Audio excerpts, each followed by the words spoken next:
అహోబిలం మాజీ ఈవోపై ఎమ్మెల్యే భూమా అఖిలప్రియ విమర్శలు గుప్పించారు. వైసీపీ హయాంలో ఈవోపై అవినీతి, క్రిమినల్ కేసుల అంశాన్ని అనేకసార్లు ప్రస్తావించానన్నారు. అవినీతి ఆరోపణలు ఉన్న ఈవోను గంగుల విజేంద్రరెడ్డి సమర్థించడం సరికాదన్నారు.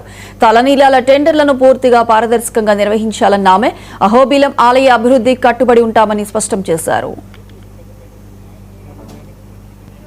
ఈ అహోబిలం అభివృద్ధి చెందాలి అంటే ఫస్ట్ ఈ అహోబిలం ప్రాంతంలో ఎటువంటి వ్యక్తులు పనిచేస్తున్నారు, అహోబిలం గుడిలో మనం ఏదైనా రాజకీయంలో మేము ఉన్న వాళ్ళం తప్పు చేయొచ్చు, కానీ గుడి దగ్గర ఉండే పనిచేసే పూజారులు కానీ మఠం వాళ్ళు కానీ వాళ్ళ తరపు నుంచి ఒక చిన్న పొరపాటు కూడా జరగకూడదు. అటువంటిది ఒక సీఈఓగా పనిచేస్తున్న వ్యక్తి తీసుకున్న నిర్ణయాల వల్ల ఈరోజు అహోబిలం ప్రాంతంలోనే కాకుండా ఈరోజు ఆలగడ్డలోనే అటు భూమా వర్గాన్ని గంగుల వర్గాన్ని రోడ్డు మీద తీసుకొచ్చి కొట్లాడే విధంగా చేసుకునే పరిస్థితి ఈరోజు ఆ సీఈఓ తీసుకురావడం జరిగింది.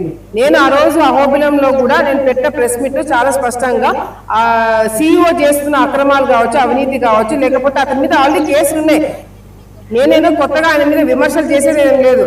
రాంచీ కోర్టులోనే ఆయన మీద క్రిమినల్ కేసు, చీటింగ్ కేసు ఉన్నాయని కూడా నేను బయట పెట్టినాను.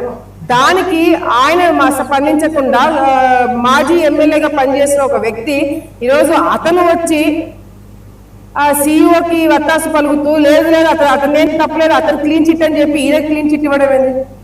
అహోబిలం అభివృద్ధి చెందాలి.